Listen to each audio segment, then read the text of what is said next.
أعوذ بالله من الشيطان الرجيم بسم الله الرحمن الرحيم الحمد للہ رب العالمین والصلاة والسلام علی نبینا محمد وعلی آلہ وصحبہ اجمعین اما بعد الدر البہیہ فقہ کی کتاب ہے اور اس کے مؤلف ہیں امام شوکانی رحمہ اللہ۔ آج اس کا 7واں باب ہم شروع کریں گے اور یہ باب ہے حیض اور نفاس کے بارے میں۔ حیض اس خون کو کہتے ہیں جو ہر بالغ عورت کو ہر مہینے میں چند مخصوص ایام میں آتا ہے، 4 دن، 5 دن، 6 دن، 7 دن، اور یہ عورت کے بالغ ہونے کی علامت ہے، اس کے صحت مند ہونے کی علامت ہے۔ اور ایک خون ہوتا ہے وہ جو ولادت کی وجہ سے آتا ہے، اسے کہتے ہیں نفاس۔ اور ایک خون وہ ہوتا ہے جسے استحاضہ کہتے ہیں۔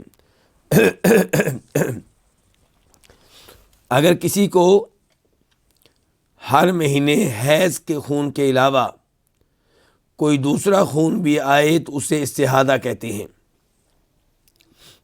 اور ان تمام کا تعلق عورتوں سے ہے، حیض کا خون ہو یا نفاس کا ہو یا استحاضہ کا ہو، اس کا تعلق عورتوں سے ہے۔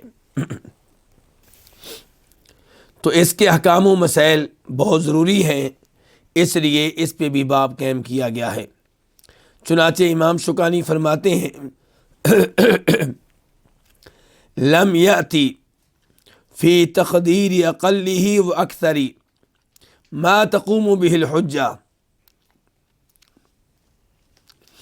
نہیں آئی حیض کے کم از کم ایام کی تحدید کے بارے میں اور حیض کے زیادہ سے زیادہ ایام کی تحدید کے بارے میں ما تقوم بالحجہ، کو ایسی دلیل نہیں آئی جس کے ساتھ حجت قائم ہو، جو دلیل بن سکے، ایسی کوئی دلیل نہیں ہے۔ تو اس سے یہ پتہ چلا کہ یہ کہنا کہ حیض کم از کم 3 دن ہوتے ہیں، زیادہ سے زیادہ 10 دن ہوتے ہیں یا 15 دن ہوتے ہیں، ایسی کوئی چیز نبی علیہ الصلوۃ والسلام سے ثابت نہیں ہے، قرآن و حدیث سے ثابت نہیں ہے، فقہا کے اقوال ہیں۔ لیکن ظاہر ہے کہ وہ اقوال ہیں، اس سے بڑھ کر ان کی کوئی حیثیت نہیں ہے۔ تو یہ بڑا اہم مسئلہ ہے جو بیان کیا امام شوکانی نے۔ مثال کے طور پہ ایک عورت کو حیض آیا صرف 1 دن، اب اگر وہ کسی خاص مسلک کی پابند ہے تو اس مسلک میں اس کو فتویٰ دیا جائے گا کہ اگرچہ تمہارا خون منقطع ہو چکا ہے، لیکن ہمارے مسلک میں حیض کے کم از کم ایام کتنے ہیں؟ مثال کے طور پہ 3، تو 3 دن تم ایسے ہی رہو گی، 3 دن کے بعد غسل کرنا، پھر نماز پڑھنا۔ اور ایسے ہی زیادہ سے زیادہ ایام کا کیا مطلب ہے کہ اگر کسی مسلک میں یہ فتویٰ ہے کہ زیادہ سے زیادہ ایام کتنے ہوتے ہیں؟ 10، تو وہ اپنے مسلک سے تعلق رکھنے والی عورت سے مطالبہ کریں گے کہ تمہارے حیض کے خون کو آئے ہوئے 10 دن ہو چکے ہیں، 10 سے زیادہ دن نہیں آیا کرتا، اب بھی آ رہا ہے تو غسل کرو اور نمازیں شروع کر دو، کیونکہ یہ حیض کا خون نہیں ہے۔ تو اس لیے امام شوکانی نے اس مسئلے کو واضح کیا اور بتایا شریعت نے کوئی تحدید بیان نہیں کی، نہ کم از کم ایام کی اور نہ زیادہ سے زیادہ ایام کی۔ کہتے ہیں وَكَذَلِكَ الطُّهْرُ، اسی طرح طہر کے ایام، ان کی بھی شریعت کی طرف سے کوئی تحدید نہیں ہے، نہ حیض کے ایام کی تحدید ہے، نہ طہر کے ایام کی تحدید ہے۔ طہر وہ ایام جو حیض کے علاوہ ہوتے ہیں، جن دنوں میں حیض کا خون نہیں آتا عورت کے لحاظ سے ان ایام کو ایام طہر کہا جائے گا۔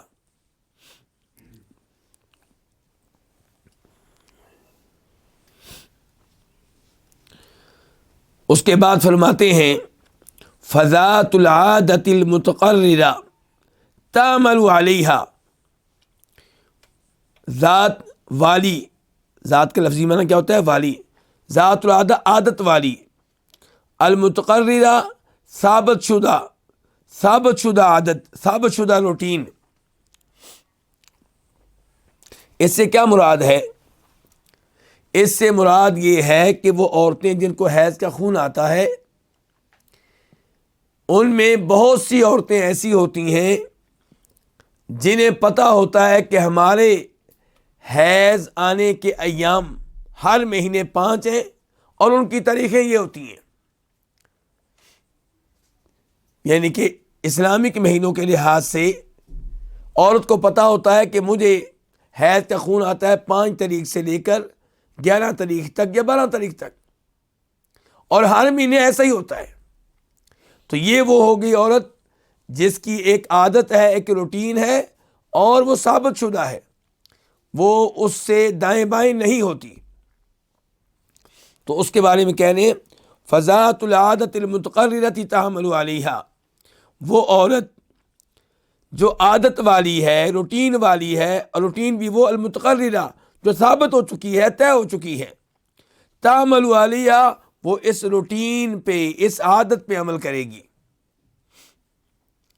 کیا مطلب ہے کہ اس کے اوپر عمل کرے گی؟ اس کو پتہ ہے کہ مجھے ہر مہینے 6 دن حیض آتا ہے، تو وہ 6 دن ہی انتظار کرے گی، 7ویں دن غسل کر کے وہ نماز شروع کر دے گی، یہ مراد ہے ان کی۔ چنانچہ امام شوکانی اپنی ایک اور کتاب میں فرماتے ہیں اذا كانت معتادة عارفة لوقتها وعددها، کہ اگر وہ ایسی عورت ہے جس کی ایک عادت ہے، کہ روٹین ہے، اور اپنے ایام کو، حیض کے ایام کو جانتی ہے، تو رجعت الى عادتها المعروفہ، تو وہ اپنی معروف روٹین کے مطابق عمل کرے گی۔ فَإِن جَاوَزَ عَادَتَهَا، اگر خون اس کی روٹین کو کراس کر جائے، رجعت الى التمييز بصفة الدم، تو پھر وہ غور کرے گی خون کے اوپر کہ یہ خون کیسا ہے، اس میں نشانیاں حیض کے خون کی ہیں یا استحاضہ کے خون کی ہیں۔ فرماتے ہیں امام صاحب ہماری اس کتاب در البہیہ میں کہ فذات العادت المتقررۃ تعمل علیہا، وہ عورت جس کی روٹین ہے، جو طے ہے، ثابت شدہ ہے، اسی کے اوپر عمل کرے گی۔ اور اس بارے میں احادیث بھی آئی ہیں، چنانچہ ایک حدیث آپ کے سامنے رکھوں گا جسے امام بخاری روایت کرتے ہیں، نمبر ہے اس کا 306 306، اور امام مسلم روایت کرتے ہیں، نمبر ہے 333 333، عن عائشہ رضی اللہ عنہا، یہ دونوں امام روایت کرتے ہیں سیدہ عائشہ سے، انہا قالت، کہ انہوں نے کہا کہ قالت فاطمہ بنت ابی حبیش لرسول اللہ صلی اللہ علیہ وسلم، کہ فاطمہ بنت ابو حبیش نے کہا اللہ کے رسول علیہ الصلوۃ والسلام سے، یہ فاطمہ قریشی عورت ہیں، کیا کہہ رہی ہیں اللہ کے رسول سے کہ انی لا اطہر، میں خون سے پاک نہیں ہوتی، خون آتا ہی رہتا ہے، افادا الصلاۃ، تو کیا میں نماز کو چھوڑ دیا کروں؟ یعنی کہ میرے خون آنے کے ایام کوئی 5 نہیں ہیں، 6 نہیں ہیں، 7 نہیں ہیں، مسلسل ہی آتا رہتا ہے، تو پھر کیا میں نماز نہ پڑھا کروں؟ فقال رسول اللہ صلی اللہ علیہ وسلم، تو فرمایا رسول اللہ صلی اللہ علیہ وسلم نے، انما ذلک عرق ولیس بالحیضہ، کہ یہ خون، یہ ایک رگ ہے، رگ جس کو کہتے ہیں عادل، یہ عادل نامی رگ ہے، یہ اس کا خون ہے، یہ رگ پھٹنے کی وجہ سے خون آ رہا ہے، یہ حیض نہیں ہے۔ تو اب اصول کیا ہے؟ فرمایا اصول یہ ہے کہ فَإِذَا أَقْبَلَتِ الْحَيْضَ فَاتْرُكِ الصَّلَاةَ، جب حیض کا خون آئے تو نماز ترک کر دو، نماز چھوڑ دو، نماز نہ پڑھو۔ فَإِذَا ذَهَبَ قَدْرُهَا، جب حیض کے خون کے ایام ختم ہو جائیں، وہ دن چلے جائیں، فَاغْسِلِي عَنْكَ الدَّمَ، تو پھر اپنے آپ سے خون کو صاف کرو، وصلی، اور نماز شروع کر دو، نمازیں پڑھو۔ اس حدیث میں غسل کا تذکرہ نہیں آیا، یعنی کہ یہ نہیں کہا گیا کہ حیض کے ایام ختم ہو جائیں تو غسل کرو اور اس کے بعد پھر وضو کر کے نمازیں پڑھتی رہا کرو۔ تو غسل کا تذکرہ دیگر احادیث میں موجود ہے۔ مثال کے طور پہ ابن ماجہ کی روایت ہے، نمبر ہے 626، 626، اور اس میں سیدہ عائشہ بیان کرتی ہیں ام حبیبہ کے بارے میں، ام حبیبہ بنت جاش ام حبیبہ بنت جاش، ان کو بھی خون آیا کرتا تھا، استحاضہ کا خون۔ تو آپ نے کہا تھا ان سے کہ وَإِذَا أَدْبَرَتْ، جب حیض کا خون ختم ہو جائے، منقطع ہو جائے، فَاغْتَسِلِي، تو پھر غسل کرو، وَصَلِّي، اور نمازیں شروع کر دو۔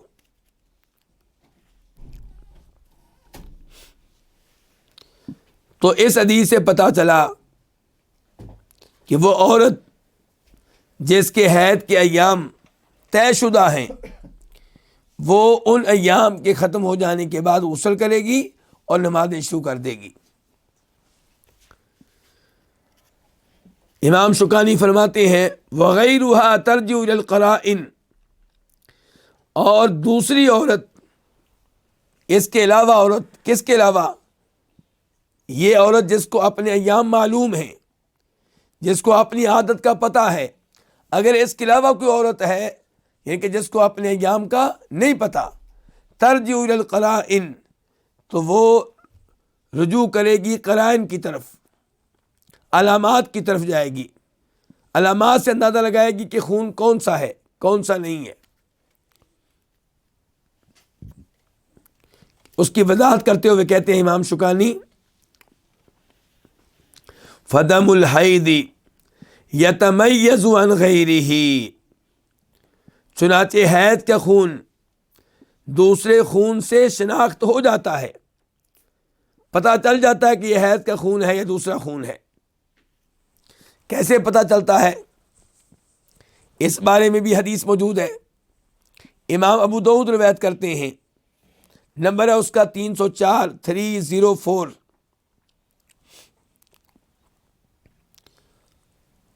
حدیث کی راوی ہیں فاطمہ بنت ابو حبیش، جن کو اوپر تذکرہ آیا ہے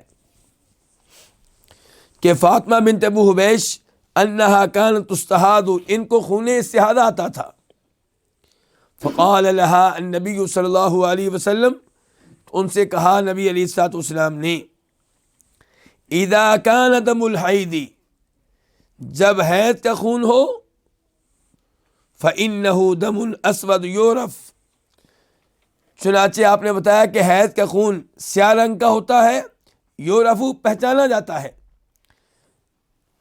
علماء کرام نے حیض کے خون کی جو علامات لکھی ہیں، وہ پہلی علامت یہ ہے کہ شروع کے ایام میں یہ سیاہی مائل ہوتا ہے، بعد میں زردی مائل ہو جاتا ہے، لیکن شروع میں سیاہی مائل ہوتا ہے۔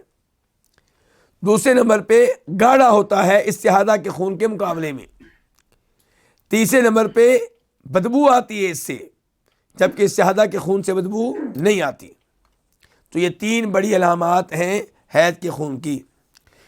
تو امام شوکانی کہتے ہیں، بلکہ اب حدیث میں بیان کر رہا تھا کہ نبی علیہ السلام نے فرمایا اذا کان دم الحیض، جب حیض کا خون ہو، فإنه دم اسود یعرف، تو یہ سیاہ رنگ کا خون ہوتا ہے، معروف ہوتا ہے، پہچانا جا سکتا ہے۔ فإذا كان ذلك، تو جب یہ والا خون ہو فَأَمْسِكِي عَنِ الصَّلَاةِ، تو نمازیں پڑھنے سے دور رہو، نمازیں پڑھنے سے رک جاؤ۔ فَإِذَا كَانَ الْآخَرُ، اور جب ہو دوسرا خون، کون سا؟ استحاضہ کا، فَتَوَضَّئِي، تو وضو کرو، وَصَلِّي، اور نمازیں پڑھو۔ شیخ البانی رحمہ اللہ نے اس حدیث کو حسن درجے کی حدیث قرار دیا ہے۔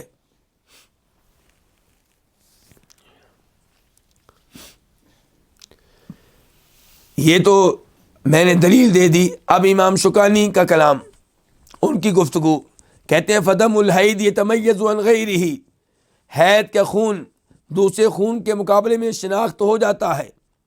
فتکون حائدا، چنانچہ عورت حائض ہوگی، حائضہ ہوگی، اذا رأت دم الحیدی، جب وہ حیض والا خون دیکھے، یعنی کہ اس کے اوپر حیض والے احکام لاگو ہوں گے جب وہ خون جس کو دیکھ رہی ہے وہ حیض والا ہو۔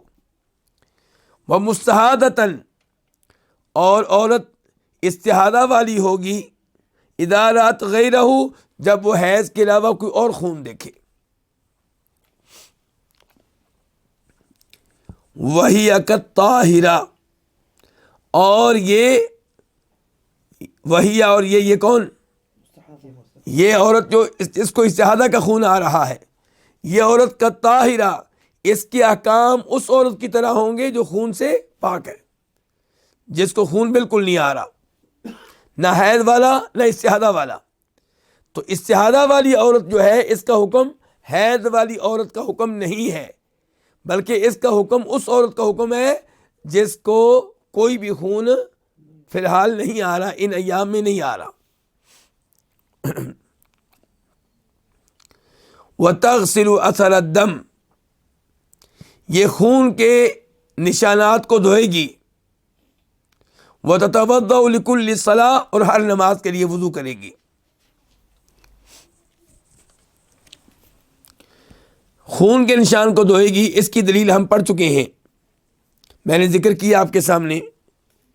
بخاری شریف کی حدیث نمبر تھا 306 اور مسلم کی نمبر تھا 333۔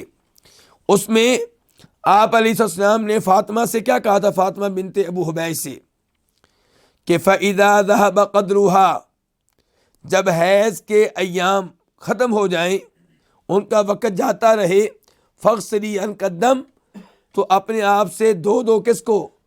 خون کو۔ وَصَلِّي، تو یہاں پہ کون سے خون دھونے کا تذکرہ ہو رہا ہے؟ حیض والے خون کا نہیں، حیض والے خون کے لیے تو غسل کیا جا چکا، اب یہ تذکرہ ہو رہا ہے بعد والے ایام کے، کہ استحاضہ کے خون کو دھونا ہے پہلے، پھر وضو کرنا ہے، پھر نماز پڑھنی ہے۔ اور یہاں پہ کیا کہا ہے امام شوکانی نے، کہ وضو کرے گی کتنی نمازوں کے لیے؟ ہر نماز کے لیے۔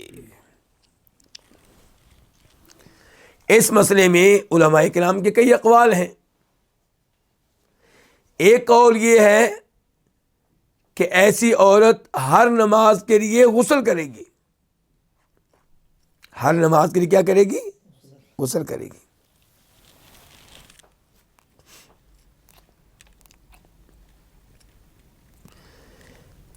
میں نے کچھ دیر پہلے ایک خاتون کا نام لیا تھا، ایک صحابیہ کا، ام حبیبہ۔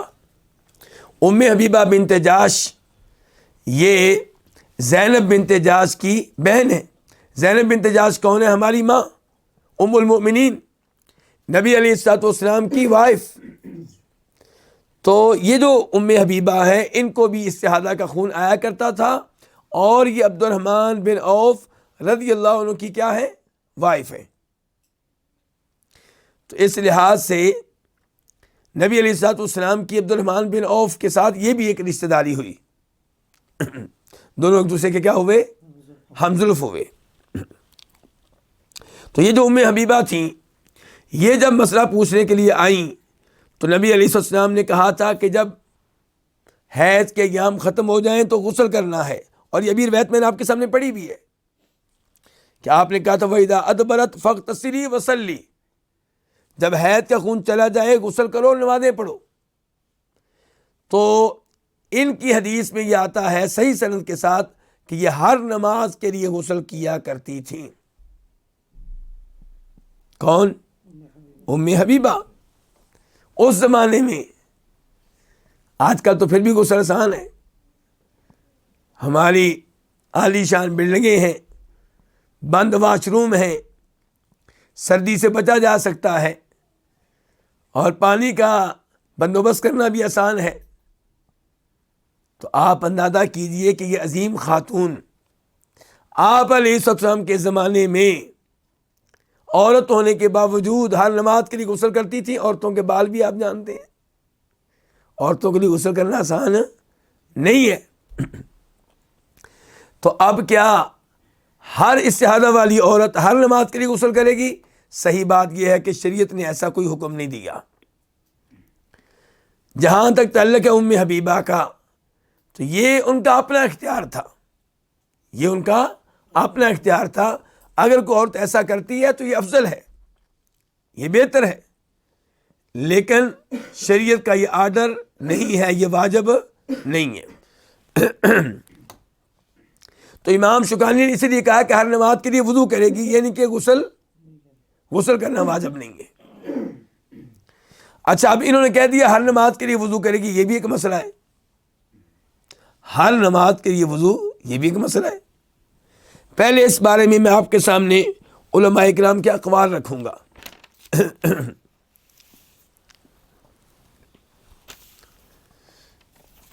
حنفی مسلک کا فتویٰ یہ ہے، حنفی علماء کرام کا فتویٰ یہ ہے کہ استحاضہ والی عورت ہر نماز کے وقت کے لیے وضو کرے گی، ہر نماز کے وقت کے لیے، ہر نماز کے لیے نہیں، ہر نماز کے وقت کے لیے وضو کرے گی۔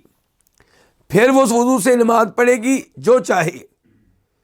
مثال کے طور پہ عصر کا وقت ہے تو عصر کے وقت وضو کرے گی، اور اس وضو کے ساتھ وہ عصر کی نماز بھی پڑھے گی، ظہر کی نماز جو اس کی رہ گئی تھی وہ بھی پڑھ لے گی، دو نمازیں ہو گئیں، اور سنتیں بھی پڑھے گی، نفل بھی پڑھے گی، دیگر جو نمازیں پڑھ سکتی ہے وہ بھی پڑھے، کوئی مسئلہ نہیں ہے۔ یہ ہو گیا پہلا قول، اور یہ حنفی علماء کرام کا ہے۔ دوسرا قول مالکی حضرات کا ہے کہ ہر نماز کے لیے وضو افضل ہے، مستحب ہے، لیکن واجب نہیں ہے، واجب نہیں ہے۔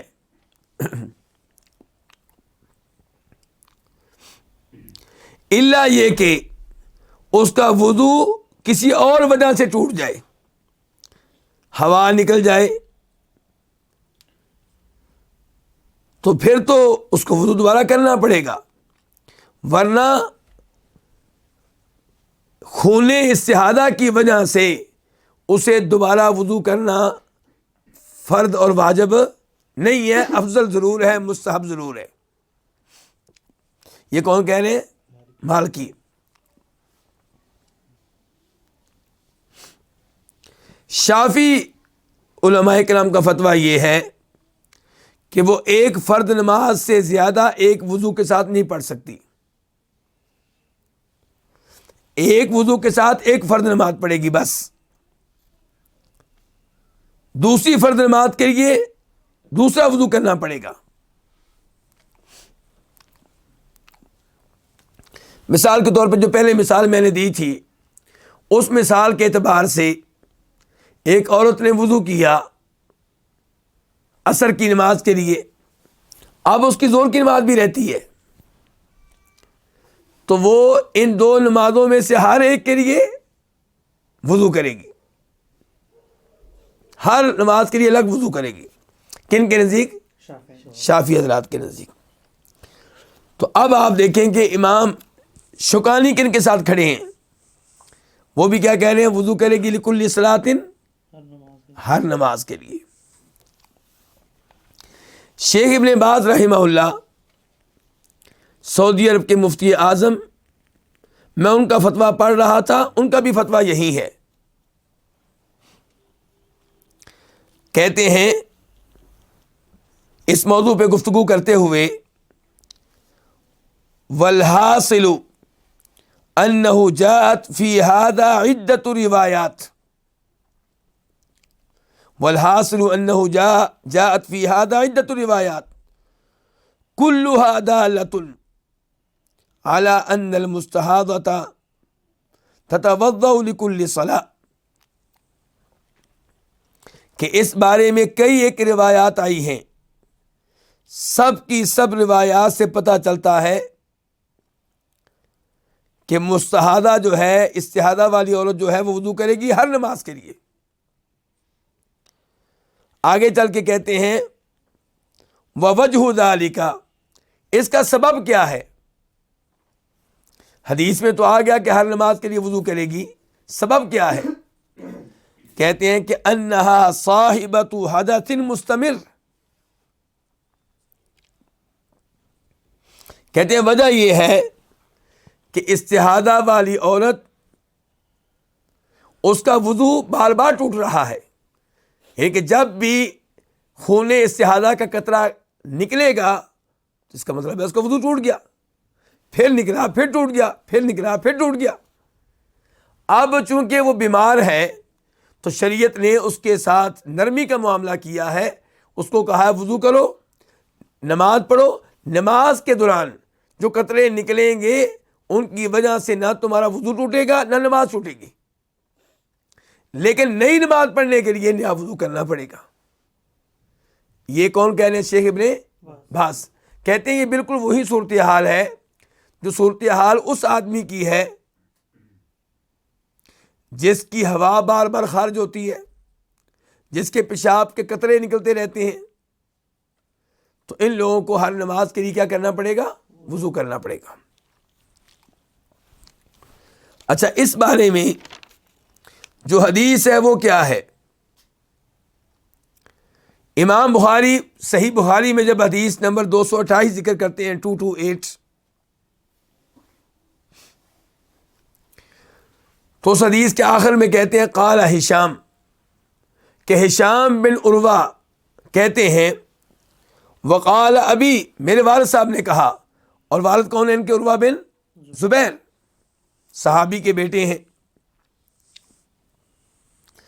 تو میرے والد صاحب اس حدیث میں کہتے ہیں کہ اللہ کے نبی نے یہ بھی کہا تھا صلی اللہ علیہ وسلم ثم توضئی لکل صلاۃ، پھر تو نے وضو کرنا ہے ہر نماز کے لیے، حتی یجیء ذلک الوقت، یہاں تک کہ وہ وقت آ جائے، یعنی کہ حیض آنے کا وقت آ جائے۔ جب تک حیض نہیں آتا، استحاضہ کا خون ہے، تو نے نمازیں پڑھتے رہنا ہے اور ہر نماز کے لیے وضو کرنا ہے۔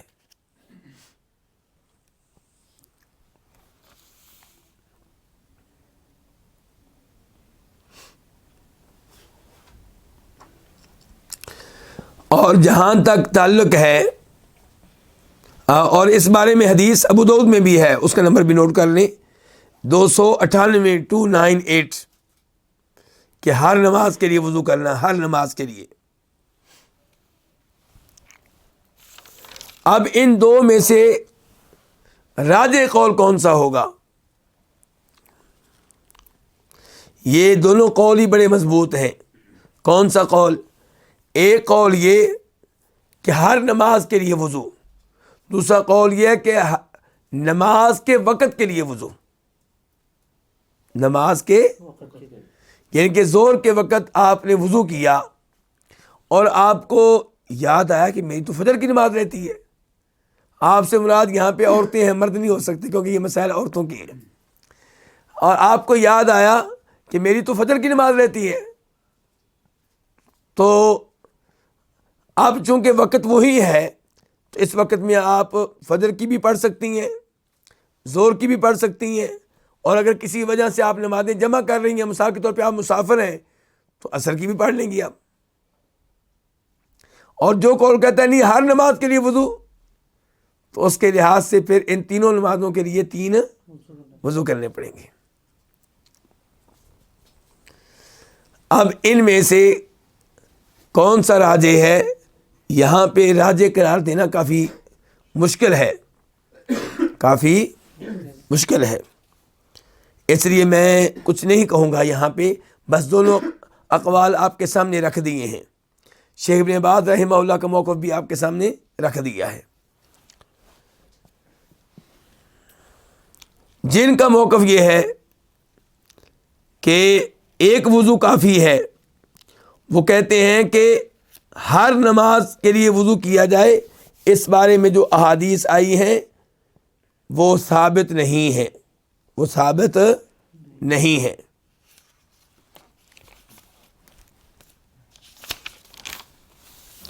اس کے بعد امام شوکانی فرماتے ہیں والحائض لا تصلی ولا تصوم، حیضہ عورت نہ نماز پڑھے گی اور نہ ہی روزے رکھے گی. کیا دلیل ہے اس کی؟ بخاری شریف کی حدیث ہے، نمبر ہے 304 304، راوی ہے ابو سعید خدری رضی اللہ تعالی عنہ. قال، وہ کہتے ہیں خرج رسول اللہ صلی اللہ علیہ وسلم فی اضحیٰ او فی فطر الی المصلی، نبی علیہ الصلوۃ والسلام عید الاضحیٰ کے موقع پہ یا عید الفطر کے موقع پہ عیدگاہ کی طرف آئے. فمر علی النساء، تو آپ عورتوں کے پاس سے گزرے، یعنی کہ مردوں کو خطبہ دینے کے بعد عورتوں کے پاس سے گزرے. فقال، تو آپ نے کہا یا معاشر النساء، اے عورتوں کی جماعت، تصدقنا، صدقہ خیرات کیا کرو. فإنی اریتکن اکثر اہل النار، کیونکہ مجھے تم دکھائی گئی ہو، مجھے تم عورتیں دکھائی گئی ہو کہ جہنم والوں میں سے تمہاری کیا ہے؟ اکثریت ہے. یہ کس موقع پہ؟ معراج کے موقع پہ. معراج کے موقع پہ آپ نے دیکھا کہ جہنم میں عورتیں زیادہ تعداد میں ہیں. فقلنا، جب اللہ کے رسول نے یہ کہا، یہ نصیحت کی اور وجہ یہ بیان کی کہ میں نے جہنم میں زیادہ تعداد عورتوں کی دیکھی ہے، تو عورتیں کہنے لگیں وہ بھی میں یا رسول اللہ، کس لیے اللہ کے رسول عورتیں کیوں زیادہ جائیں گی جہنم میں؟ وجہ کیا ہے؟ عورتیں جہنم میں زیادہ کیوں جا رہی ہیں؟ وجہ کیا ہے؟ تو آپ نے فرمایا تکثرن اللعن، اس لیے کہ تم لعن تان بہت کرتی ہو. کسی عورت کی دوسری عورت کے ساتھ لڑائی ہو جائے، جھگڑا ہو جائے تو کیا بھیجتی ہے؟ لعنت بھیجتی ہے بڑی جلدی کے ساتھ. وَتَكْفُرْنَ الْعَشِيرَ، اور دوسرے نمبر پہ یہ کہ خامد کی ناشکری کرتی ہو. خامد بیگم بچوں کے لیے دھکے کھاتا ہے، محنت مزدوری کرتا ہے، لوگوں کی باتیں سنتا ہے اور اپنے آرام کو نظر انداز کر دیتا ہے، گھر سے باہر رہتا ہے، گرمی سردی محنت کرتا ہے، کوشش کرتا ہے کہ اپنی بیگم بچوں کو خوش رکھے، ان کی خواہشات کو پورا کرے، ان کی حاجات کو پورا کرے. لیکن اگر کبھی اس میں کمی بیشی ہو گئی تو کیا کہتی ہیں عورتیں؟ تیرے گھر میں کبھی میں نے سکھ نہیں پایا، سکون نہیں پایا، آرام نہیں پایا، مجھے پتا ہے کہ میں نے زندگی کیسے گزاری ہے تمہارے ساتھ. تو اس وجہ سے فرمایا وَتَكْفُرْنَ الْعَشِيرَ، تم خامد کی ناشکری کرتی ہو.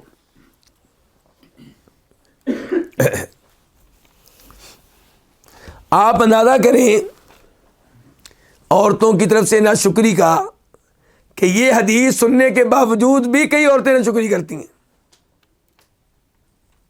یعنی کہ اگر یہ حدیث نہ ہوتی تو پھر کیا صورتحال ہوتی؟ یعنی کہ اب عورتوں کو پتہ چل گیا ہے کہ جو بہت سی عورتیں جہنم میں جائیں گی اس کے پیچھے جو گناہ ہوگا وہ کیا؟ خامد کی ناشکری کرنا. اس کے باوجود جائیں گی. عورت کو کیا نقصان ہوگا اگر بات بات پہ خامد کو کہے جزاک اللہ، اللہ آپ کو جزائے خیر دے، آپ ہماری وجہ سے گھر سے باہر رہتے ہیں، ہماری وجہ سے لوگوں کی باتیں سنتے ہیں، ہماری وجہ سے محنت کرتے ہیں، آپ ہمارا بہت خیال رکھتے ہیں. تو ایسے الفاظ استعمال کریں گی تو خامد کا شکر ادا کریں گی، دعائیں دیں گی تو اللہ بھی ان پہ راضی ہوگا. فرمایا ما رأيت من ناقصات عقل ودين اذهب للب الرجل الحازم من احداكن، کہ خلاصہ یہ ہے جملے کا کہ دین کے لحاظ سے مردوں سے پیچھے ہونے کے باوجود اور عقل کے اعتبار سے بھی مردوں سے پیچھے ہونے کے باوجود اے عورتوں تم اچھے بھلے مرد کی عقل کو کھا جاتی ہو، اس کی عقل کو لے جاتی ہو، یعنی کہ اس پہ غالب آ جاتی ہو، یعنی کہ اپنی باتوں سے منوا لیتی ہو۔ اچھا بھلا سمجھدار مرد جو یہ سمجھتا ہے کہ مجھے اپنے معاملات پہ بڑا کنٹرول ہے اور میں بڑا عقل مند ہوں، وہ بھی تمہاری باتوں میں آ جاتا ہے۔ پھر فرمایا، وہ عورتیں کہنے لگیں وما نقصان دیننا وعقلنا یا رسول اللہ، اے اللہ کے رسول ہم دین کے اعتبار سے اور عقل کے اعتبار سے کیسے ناقص ہیں، کیسے مردوں سے کم ہیں؟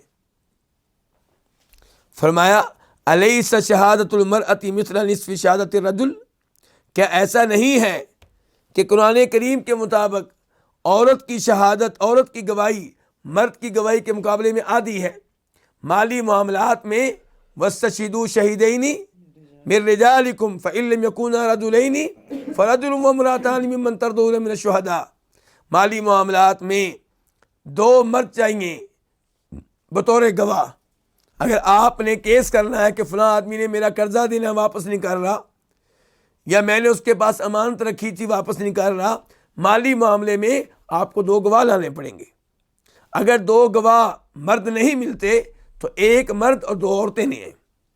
اس کا مطلب ہے کہ 2 عورتیں 1 مرد کے برابر ہیں، تو عورت گواہی میں، شہادت دینے میں مرد کے مقابلے میں کیا ہوئی؟ آدھی ہوئی۔ یہ دلیل کون دے رہے ہیں؟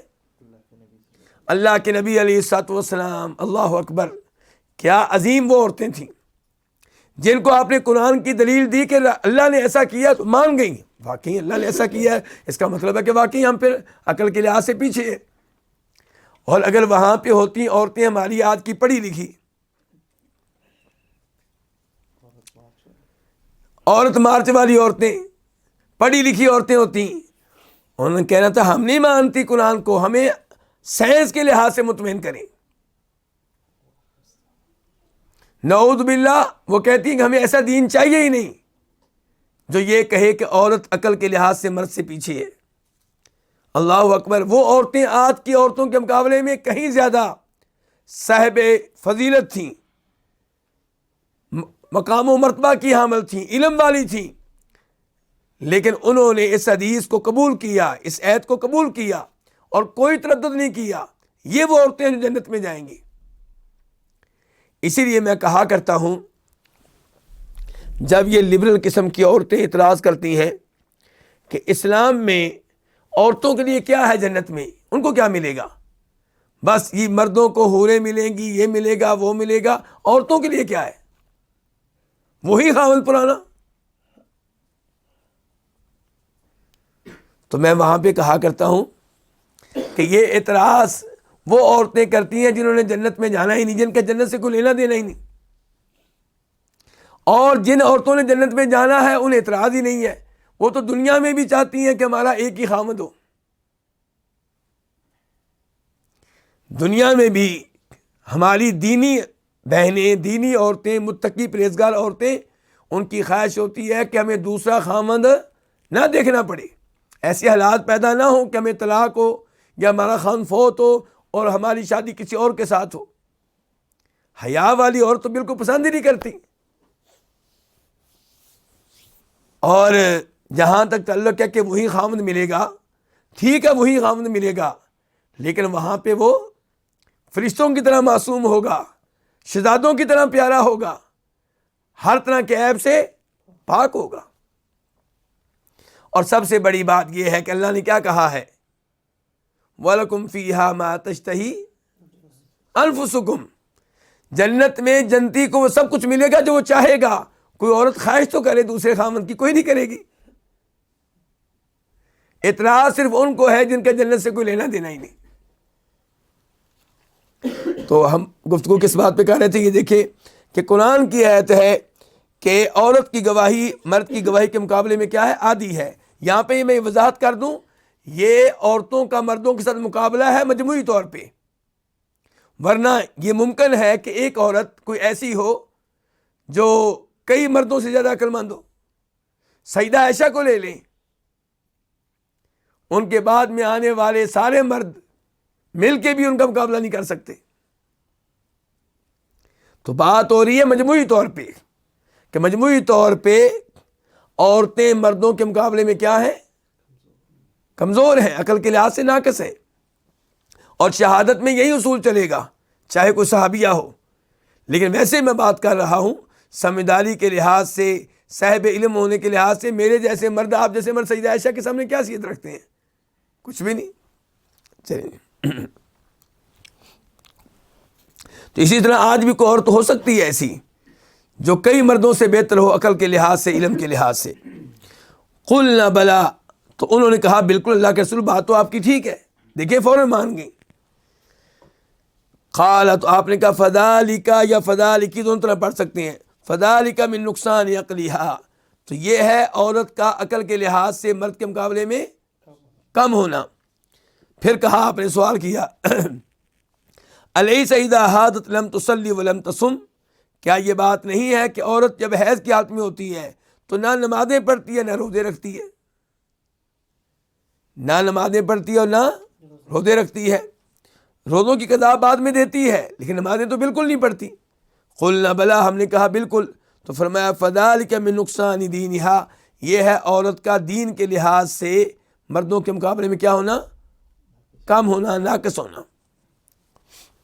تو اس حدیث سے کیا مسئلہ ثابت ہوا کہ حیض کی حالت میں عورت نہ نمازیں پڑھے گی نہ روزے رکھے گی۔ اس کے بعد فرماتے ہیں امام شوکانی وَلَا تُوطَوْا حَتَّى تَغْتَسِلَ بَعْدَ الطُّهْرِ، اور عورت سے جماع نہیں کیا جائے گا یہاں تک کہ وہ غسل کر لے بعد الطہری، خون منقطع ہو جانے کے بعد۔ یعنی کہ حیض کے ایام میں تو عورت سے میاں بیوی والا خاص تعلق قائم نہیں ہو سکتا، لیکن حیض کا خون منقطع ہو جانے کے بعد بھی نہیں ہو سکتا جب تک کہ غسل نہ کر لے، یہ مراد ہے۔ دلیل کیا ہے؟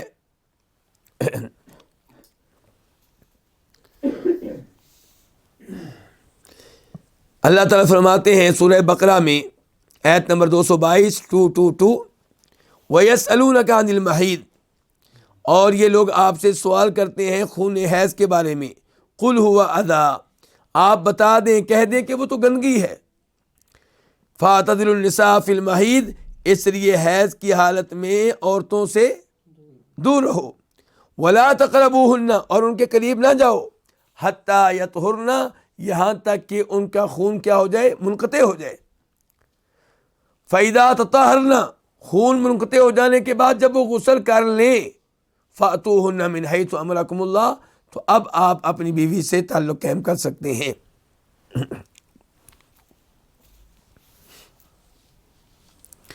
اور اس بارے میں حدیث بھی ہے، مسلم شریف کی حدیث ہے جس کا نمبر ہے 302 302 عن انس رضی اللہ عنہ، انس ابن مالک سے روایت ہے، صحابی ہیں مشہور و معروف، ان الیہود کانوا اذا حاضت المرأة فیہم لم یآکلوها ولم یجامعوهن فی البیوت، کہ جب یہودیوں کے ہاں کسی عورت کو حیض کا خون آتا تو وہ اس کے ساتھ مل کر کھانا نہیں کھاتے تھے اور اس کے ساتھ گھر میں نہیں رہتے تھے، بلکہ ایسی عورت کو گھر سے نکال دیا جاتا تھا، گھر کے باہر کسی جھونپڑی وغیرہ میں رہتی تھی۔ فسأل اصحاب النبی صلی اللہ علیہ وسلم النبی صلی اللہ علیہ وسلم، تو آپ کے صحابہ کرام نے یہ مسئلہ نبی علیہ السلام سے پوچھا، فانزل اللہ، تو اللہ نے یہ آیت اتاری، وَيَسْأَلُونَكَ عَنِ الْمَحِيضِ قُلْ هُوَ أَذًى فَاعْتَزِلُوا النِّسَاءَ فِي الْمَحِيضِ، فقال رسول اللہ صلی اللہ علیہ وسلم، تو اللہ کے رسول علیہ السلام نے فرمایا اس آیت کے نازل ہو جانے کے بعد، اصنعوا كُلَّ شَيْءٍ إِلَّا النِّكَاحَ، کہ وہ عورت جو حیض کی حالت میں ہے اس کا خامند اس کے ساتھ ہر طرح کا تعلق قائم کر سکتا ہے سوائے جماع کے۔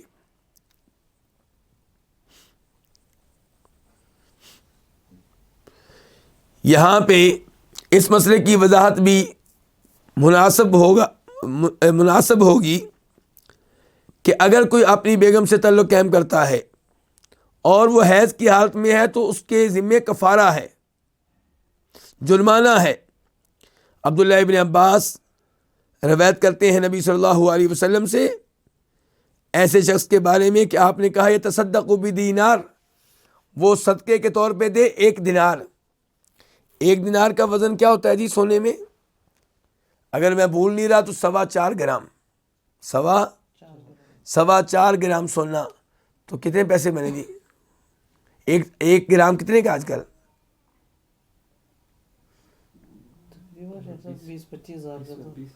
20,000 کہہ لیں تو 20,000، تو یہ 4.25 گرام کتنے ہو گئے؟ تقریباً 90,000 ہو گئے۔ 90,000 روپیہ جرمانہ ہے، آپ اندازہ لگائیں۔ اور یہ جرمانہ بتاتا ہے کہ یہ کام کتنا بڑا جرم ہے، کیونکہ جتنا بڑا جرم ہے اسی لحاظ سے جرمانہ ہے۔ تو آپ نے کہا تصدقوا بدینار، 1 دینار صدقہ دے، او بنصف دینار، یا پھر آدھا دینار دے 45,000 روپیہ۔ یہ حدیث ابو داؤد کی ہے اور وہاں پہ اس کا نمبر ہے 264 ابن ماجہ میں ہے، وہاں پہ نمبر ہے 640 اچھا، اب حدیث میں آ گیا کہ پورا دینار دے یا آدھا دینار۔ دینار سونے کا سکہ ہے، تو اب یہ 1 دینار آدھا دینار یہ کیا مسئلہ ہے؟ تو اس بارے میں عبداللہ ابن عباس کا قول موجود ہے ہمارے پاس، اس سے اس حدیث کی وضاحت ہوتی ہے۔ عبداللہ ابن عباس فرماتے ہیں، اور یہ بھی ابو داؤد شریف میں ہے، نمبر ہے 265 کہ اگر کوئی اپنی وائف سے جو کہ حیض کی حالت میں ہے تعلق قائم کرتا ہے حیض کی ابتدائی ایام میں، تو وہ 1 دینار صدقہ دے گا، یعنی کہ 90,000 روپیہ تقریباً۔ اور اگر وہ ہے کہ حیض کے آخری ایام میں، تو پھر وہ صدقہ کتنا دے گا؟ آدھا دینار۔ اس کے بعد امام صاحب فرماتے ہیں وَتَقْضِي الصِّيَامِ، حید والی عورت روزوں کی قضا دے گی۔ اس بارے میں بھی حدیث ہے بخاری شریف کی، نمبر ہے 321 مسلم میں بھی آئی ہے، نمبر ہے 335 حدیث روایت کرنے والی راویہ ہے معاذہ، وہ کہتی ہے میں نے سیدہ عائشہ سے پوچھا تو میں نے کہا ما بال الحائض، حید والی عورت کا کیا معاملہ ہے کہ تقضی الصوم، روزوں کی قضا دیتی ہے، رمضان کے روزے رہتے ہیں حیض کی وجہ سے، بعد میں قضا دیتی ہے، ولا تقضی الصلاۃ، اور نماز کی قضا نہیں دیتی۔ سوال بڑا اہم ہے، کیوں؟ اگر حدیث نہ ہوتی تو میری عقل بھی یہی کہتی ہے، شاید آپ کی بھی عقل یہی کہے کہ نماز کی اہمیت زیادہ ہے، نماز کی اہمیت زیادہ ہے، روزوں کی اہمیت تو نماز کے معاملے میں کم ہے، تو نمازوں کی قضا دی جا رہی، روزوں کی نہیں دی جا رہی۔ تو یہ سوال کیا معاذہ نامی عورت نے سیدہ عائشہ سے، تو انہوں نے کہا احروریۃ انتی، اور کیا تو حروری ہے؟ کیا مطلب؟ خوارج کے ناموں میں سے ایک نام ہے خارجی لوگ۔ خارجی لوگ کون ہوتے ہیں؟ جو کبیرہ گناہ کے مرتکب کو کافر سمجھنا شروع ہو جاتے ہیں۔ کسی سے کبیرہ گناہ سرزد ہو جائے تو اس کو کیا سمجھتے ہیں؟ کافر، اور سمجھتے ہیں کہ دین اسلام سے باہر ہو گیا، اور سمجھتے ہیں کہ اس کو قتل کیا جائے۔ اس کو کیا کرنا چاہیے؟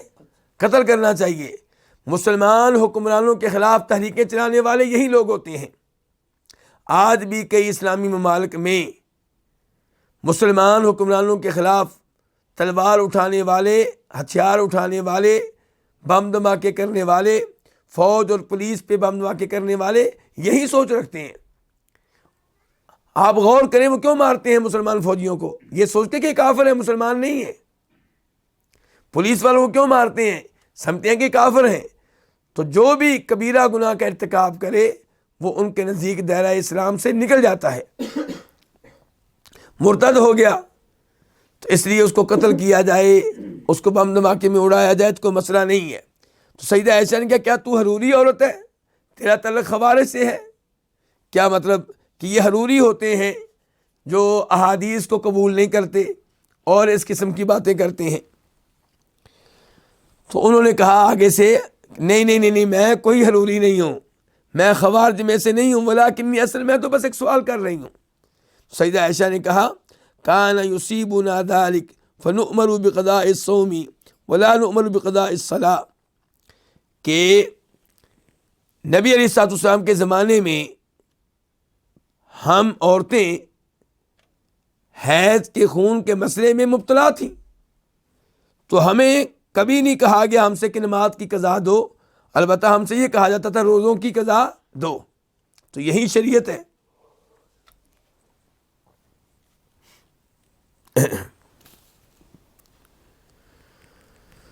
تو یہ تھے حیض کے وہ مسائل جو ذکر کیے امام شوکانی نے. یہاں پہ ایک دو مسئلے میں ذکر کر دوں اس کے تعلق سے.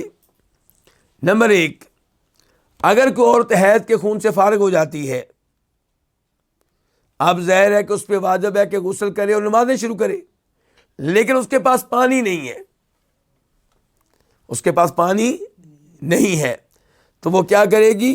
وہ تیمم کرے اور نمازوں کا آغاز کرے. تیمم کے اوپر گفتگو گزشتہ درس میں ہو چکی ہے. تیمم کر لینے کے بعد وہ نمازیں شروع کرے گی تو اس کا خاوند بھی اس سے تعلق قائم کر سکتا ہے اگرچہ اس نے ابھی تک غسل نہیں کیا, کیونکہ تیمم جو ہے وہ غسل کی جگہ لے گا. البتہ جب اس کو پانی مل جائے تو پھر اس پہ واجب ہوگا کہ کیا کرے؟ غسل کرے.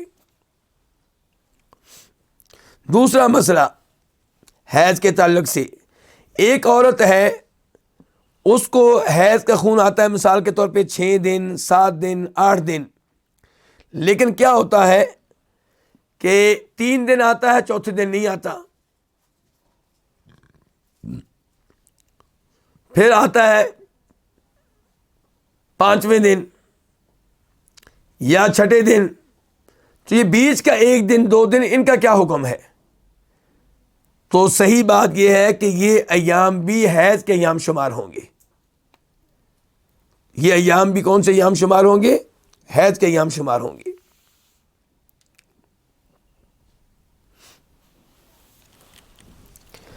تیسرے نمبر پہ جو بڑا اہم مسئلہ ہے کہ حیض کے ایام میں کیا عورت اذکار کر سکتی ہے؟ بالکل کر سکتی ہے. حیض کے ایام میں عورت اذکار کرے, صبح کے شام کے. کیا تلاوت کر سکتی ہے؟ جی ہاں, تلاوت بھی کر سکتی ہے, انشاءاللہ یہی صحیح موقف ہے. اب آپ اور ایک قدم آگے بڑھیں گے, آپ نے پوچھنا ہے کہ کیا قرآن کریم کو ہاتھ میں لے سکتی ہے, قرآن کریم کو ہاتھ لگا سکتی ہے؟ تو اس مسئلے میں کافی اختلاف ہے.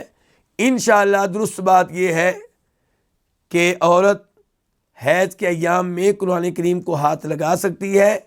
ایسی کوئی صحیح حدیث نہیں ہے جو صحیح بھی ہو سند کے لحاظ سے اور صریح بھی ہو حکم پہ دلالت کرنے کے لحاظ سے, جس کا تقاضا یہ ہو کہ عورت حیض کے ایام میں قرآن کریم کو ہاتھ نہیں لگا سکتی. ایسی کوئی دلیل ہمیں نہیں ملی.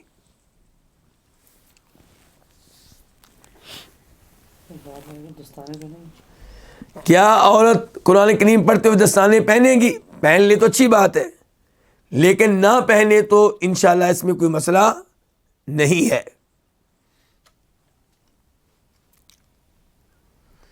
کیا حیض کے ایام میں مسجد میں آ سکتی ہے؟ یہ بھی ایک بڑا مسئلہ ہے. حیض کے ایام میں مثال کے طور پہ مسجد میں آ کے مسجد میں کوئی درس ہوتا ہے, کوئی وہ تجوید کی کلاس لیتی ہے, ترجمہ قرآن کی کلاس لیتی ہے, پڑھتی ہے یا پڑھاتی ہے, تو کیا مسجد میں آ سکتی ہے؟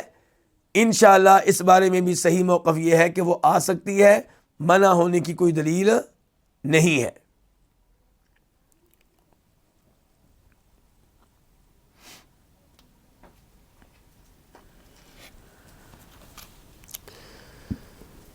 تو یہ تھے حیض سے تعلق رکھنے والے چند احکام و مسائل, اور یہ موضوع بہت لمبا چوڑا موضوع ہے, اس میں سوال ختم نہیں ہوں گے، لیکن چند ایک مسائل کی طرف توجہ دلا دی گئی ہے۔ اللہ تعالی ہمیں یہ احکام سیکھنے کی توفیق عنایت فرمائے۔ نفاس کا موضوع ہمارا باقی رہ گیا ہے، وہ اگرچہ مختصر ہے لیکن بہرحال آج وقت نہیں ہے، تو آئندہ انشاءاللہ درس میں نفاس کے موضوع پہ گفتگو ہوگی، شاید حیض کے چند مسائل پہ بھی ساتھ ساتھ گفتگو ہو جائے۔ اللہ تعالی ہمیں دین حق پہ عمل کرنے کی توفیق عنایت فرمائے۔ وصلی اللہ تعالی علی نبینا محمد وعلی آلہ وصحبہ اجمعین۔